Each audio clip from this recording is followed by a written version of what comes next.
посвящается памяти жертвам геноцида. Формула покорения Кавказа была возведена Российской империей в качестве официальной доктрины еще в начале XIX века. А после советизации антикавказская политика стала проводиться с невиданной силой. В 1922 году, когда в Грузии не было и признаков суверенитета, большевистская власть на ее территории в историческом Самачабло создала автономную область Южной Осетии и центром объявила город Схинвали. По аналогичному сценарию в 1933 году Ингушский буро Владикавказ по постановлению ВЦИКа, Всероссийский Центральный Исполнительный Комитет, был передан Осетии. Сначала из города выселили ингушей, а затем в 1934 году упразднили их автономию.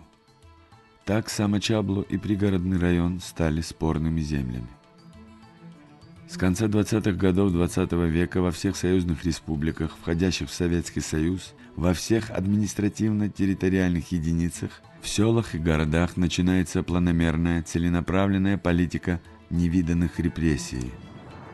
Под предлогом существования так называемых ненадежных наций было совершено одно из самых тяжких преступлений Советской России.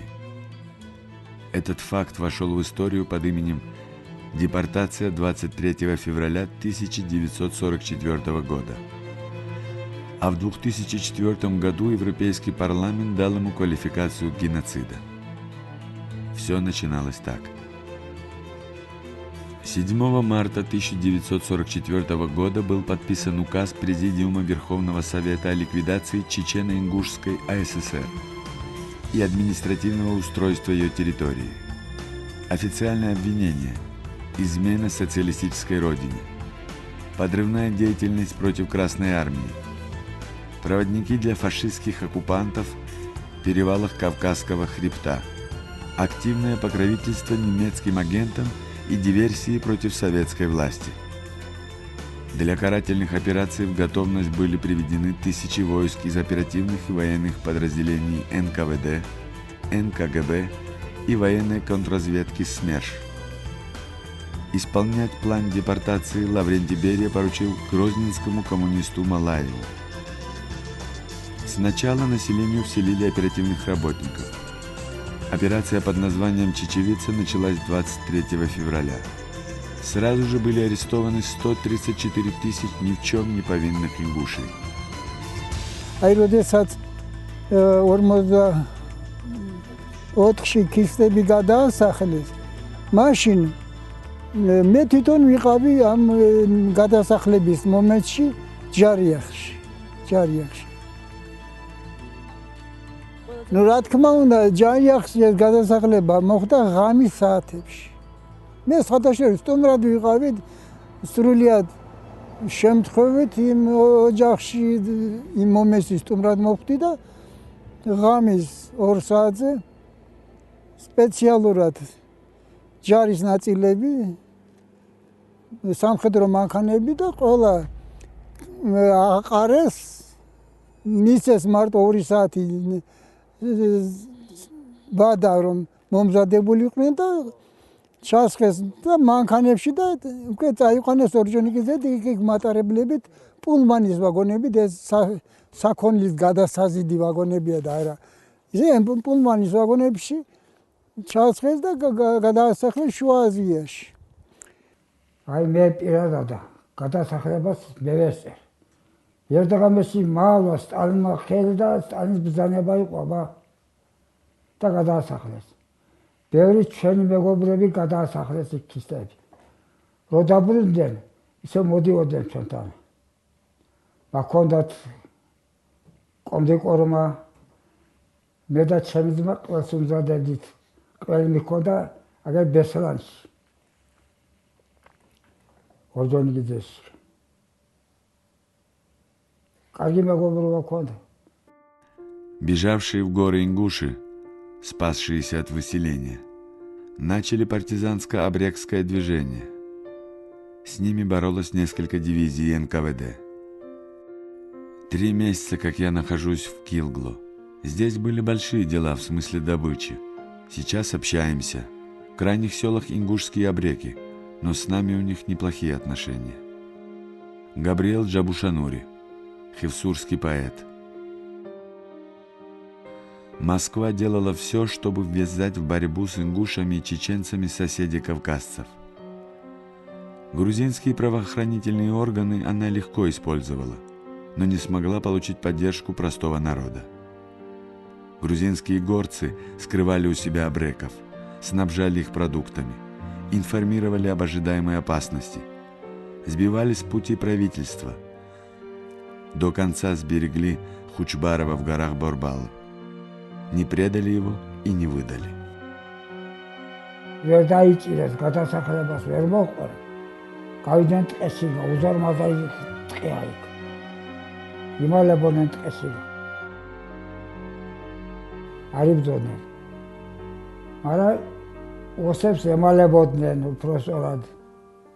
ახლა ყველაფერს ვერ ეტყვი, რა თქმა უნდა. და ერთი ორი ქისტი მოკლეს კიდეც აიქ ოსებმა. რამე ვინმე ქართველი ცხოვრობდა იქ, იმათთან მიდიოდნენ პურის სათხოვნელად.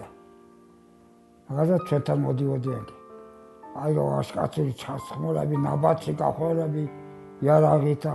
აი როცა გადასახლება არ დაიწყეს, ეგრე აი ღამე ძილი არ ქონდა. და ისაც ოჯახში ვიყავით და ხნირი იყო, იქნებოდა 50 წელსა მეტი, 15 ეგ. და როცა დასხდეს მაშინაზე რა, შყარის მაშინაში მაიკლე ფალდური და რო არ დაიწყა იმან მღერა, რო დაიძრა მანქანა და ნეტა რო იცოდი როგორ ტიროდ, როგორ ისტირო და როგორ მღეროდ.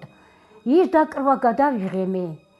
ჩონგურდედა და ეხლა სადღა არის გლეხური ჩონგურები, აღარ არის ახლა კავშირი ჩონგურებია და ვეცადე და ვეღარ დაუკარია. მე ის ქიშკი არ მავიწყდება. ისი ხელს გიწყობდა და ისი კარგი იყო ჩვენ დაძმებისთვის. და აი რომ და მეხვეწებოდა რომ ჩემს მამასა რომ ვლადიმერო აი ეს ყველაფერი იქნება ჩვენ დაუბრუნდეთო და მოუარეო, სულ ჩააბარა რამდენიმე სახლი, რამდენიმე ადგილები ჩააბარა ჩემს მამასა და შენ უგეჯარო ჩემი მამა მოული როგორ შენაო, ეგრე მოული აქვს. ვერც ყოლიცა მოვიდეს, აი ბევრი მივიდა წაიღეს იმათი ზოგი, ჩვენ ვერც ხელი ვახალ. იმას ვერ ვახალ ხელი, მე მას აქში ვერ წამოიღებდი იმათ იგე დაყრილს. და იმალებოდიან კი ტყეში რა იმე მაინცა და მოდიოდიან კი აღარ ჩუმად მოდიოდიან კი და მაგრამ ჩვენ ვწყობდით ხელს ღამე აი რამდენჯერ გავაკეთეთ ხელი პური აი ხაბიზგინაი თუ რა იყო ჩულთავდი არ მეთქი მამას წროს ვინმე აი ისითმა და მინახა და წაუღიკე ტყეში გაუტანით აი რამდენიმე წელი ეგრე და მე ბოლოს გავთხოვდი რა იმე ხიზანი ისები და მაგრამ აიც მისტერი მათ გეგრე კარგა ვიყავით აქაც სახშით მოდიოდიან კი მამის სახში ჩემთან. Имущество депортированных ингушей раздали колхозам соседних советских республик. Очевидцы вспоминают, как началось разбазаривание достояния ингушей. Საკონელი დარჩა უპატრონოდ. მე ჩვენი მოხევები ჩავიდნენ იქ სპეციალურმა საქართველოს მთავრობამ გამოყო გარკვეული რაოდენობის ახალგაზრდები და დაიწყეს იმ საკონლის შეგროვება, რომელიც უპატრონოდ დარჩა ჯარიახის ხეობაში. და აგრეთვე იგი მაგალითად ჩილოსეთში მაცხოვრებელი ქისტების და ინგურეთშიების სოფლებშიაც და საქართველოსათვის მოაგროვეს მაშინ 2000 კამეჩი და 4000 ძროხ. В 1944-1946 годах опустевшая Ингушетия плавно заселялась за счет переселенцев из соседних республик. В самом деле, если посмотреть на карты, изданные в 1945-1956 годах, Верховье Асы и южная часть пригородного района показаны как часть территории Грузии под новым топонимом Ахалхели. Переселенным туда грузинам и осетинам были установлены значительные налоговые льготы. По разным данным, из Грузии были переселены от 25 до 35 тысяч осетин. Это кахетинские осетины переехали туда и чужбины, это все они прихватили. И наши мохевцы, казбекские люди тоже переехали. Там газ же здесь не было, там дрова есть, лес есть. И так жили у них дома. Когда вернулись, наши сразу уступили. Хлеб-соль накрыли, это ваш дом, наши вернулись. А кахетинские осетины не уступили из-за ни Джарьяхин, ни Сунджа, ни Октябрьский. Не уступили, живут до сегодняшнего дня у них в доме. როცა გადაასახლეს 44-ში, ჩასახლდა ჩვენი ხევიდან. ბევრი ხალხი ჩასახლდა ძალიან ნაყოფიერი მიწარის ეს ჯარიახის ხეობა. ყველაფერი ხილით დაწყებული და ყველაფერი სოფლის მეურნეობის პროდუქტი სულ ყველაფერი მოდის და გვარობს იქ. ამას უნდა მაშინ აბას სიმშილობაც იყო, ომი იყო, გაჭირება და იქ ვინ ჩასახლდა ძალიან კმაყოფილები იყვნენ. იქ ჩვენი ბიძაშვილებიც ეს მთელი ხევიდან.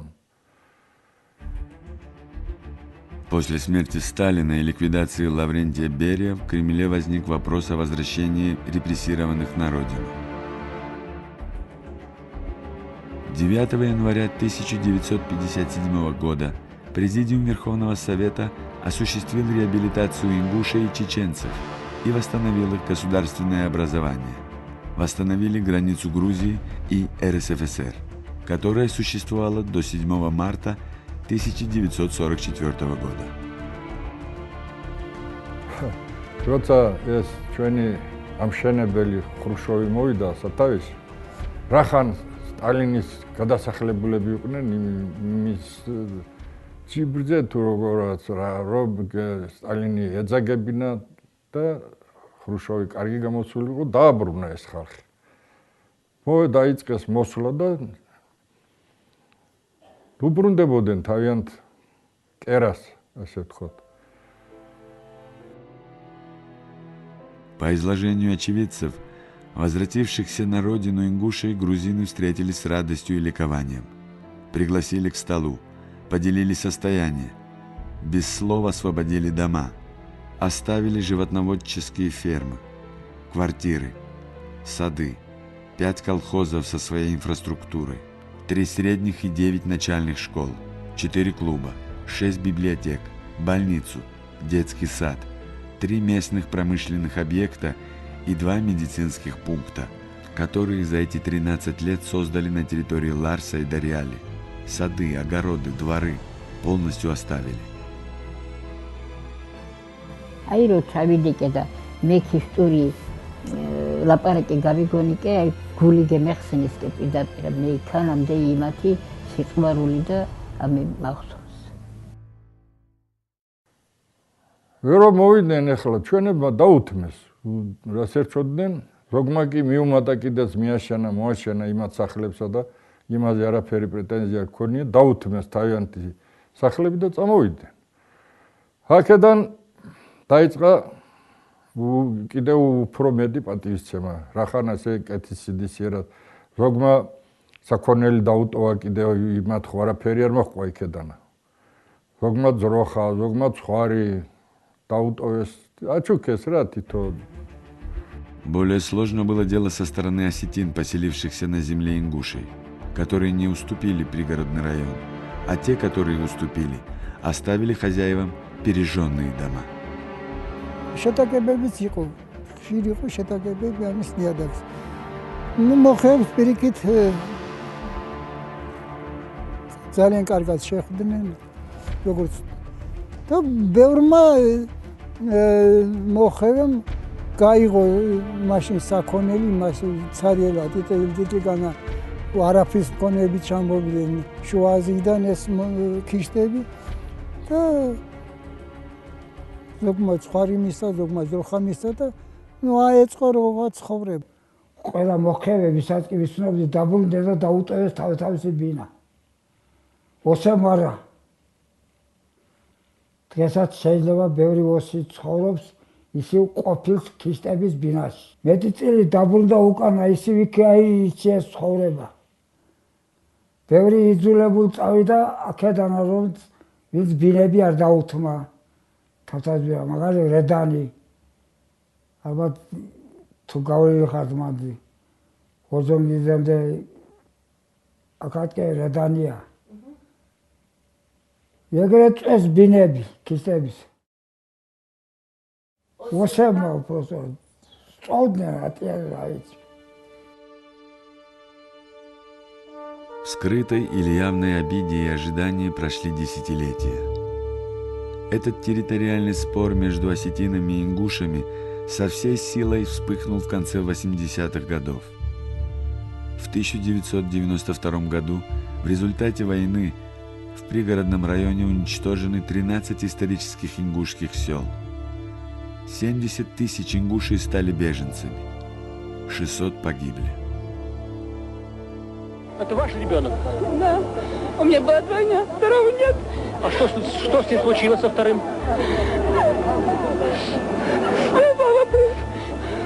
Почему именно осетинская сторона была защищена российскими войсками? Я так подумал. Вот вам первый вопрос, найдите ответ.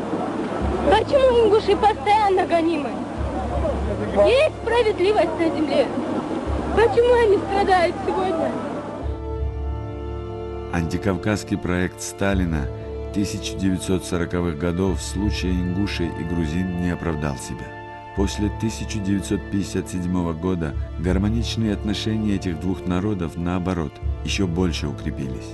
Формирование позитивных стереотипов и положительных социальных настроений в пограничных районах Казбеги продолжалось и в тяжелые 90-е годы.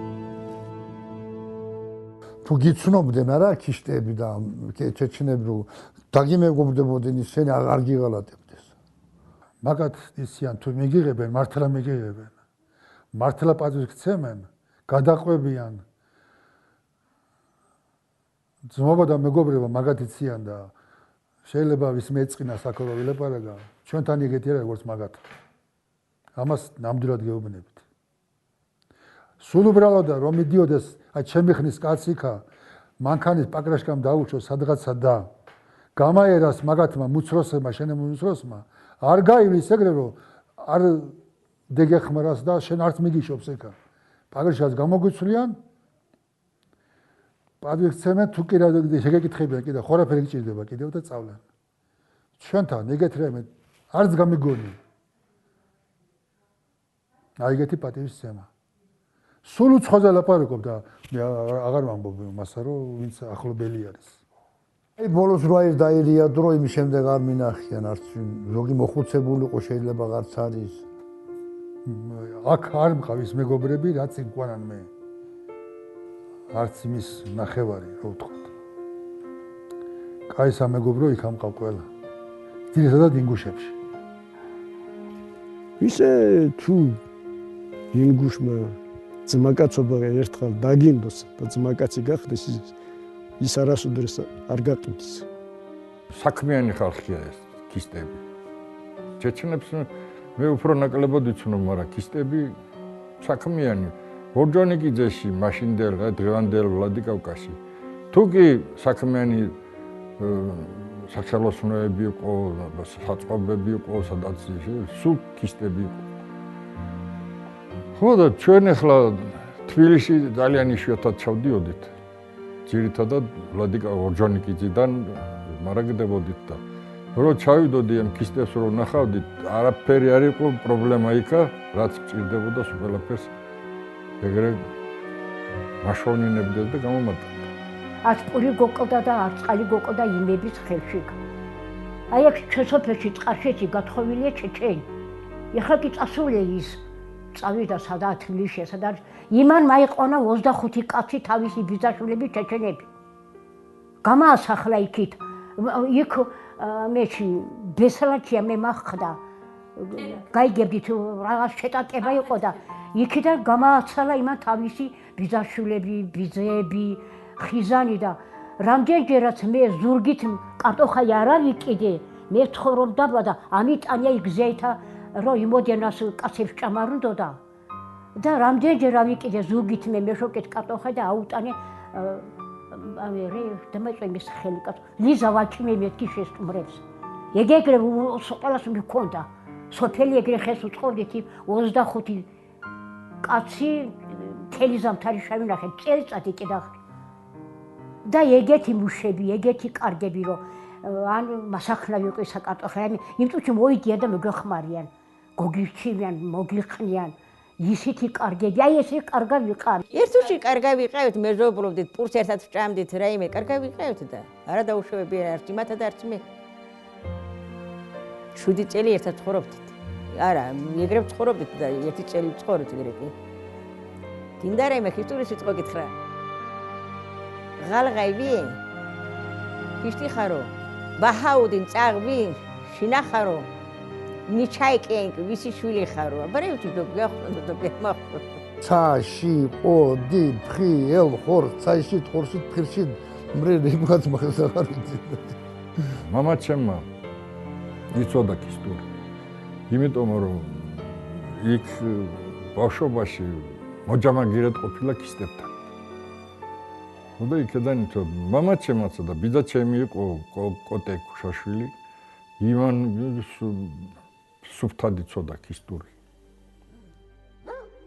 Ограниченное движение и односторонно открытая граница.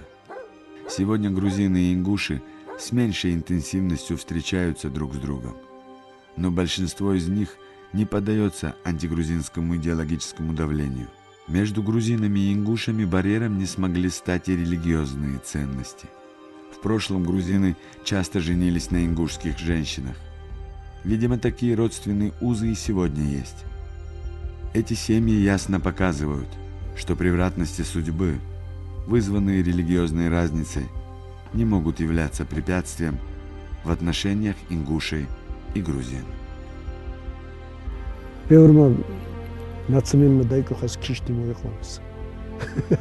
ეს არის სამაყო ჩემთვის რომ მე ქისტი მეუღლე მყავ. აპას ჩემის პაპა მაგა დისწული იყო ქისტი ყვანდა მე წინაპარი ქალი. და მეტი დანაცესები მოგორგინდა ერთი კიდევ სისაურს ყვანდა ცოლა და ეგე ჰამლეტას ყავ. კიდევ ეგე ტყარშეც არიან ყაზბეგს ყვანდა კიდევ ერთი ქისტი. ჩვენი ქალებიც იყვნენ ქისტებზე გათხოვილები. კავკასიაში რამდენიმე ათეული სხვადასხვა ეროვნების და ხალხი ცხოვრობს. ამიტომ მეგობრობა და ამხანაგობა აუცილებელია. თუ კი განვითარება უნდა და ცხოვრება უნდა ქვეყანას უნდა მეგობრულად უნდა იცხოვროს ქისტმაც, ინგუშეთმა და ქართველებმაც. მე იქ ცუდი არცვისი ესწრე ადამიანს. სუყელა კარგი იყო. აი როგორც გადარჩეული გამები, მძლივები, ეგეთი ხალხი იყო იქ. მაშინ ხო ქართველები და ქისტები. ხო შეიძლება რომ ის რისი ქართველი. ღმერთს თხოვდა უფალს მაღალსა, სუყელანი კარგა იყვნენ და სუყელამ დიდხანს იცოცხლა.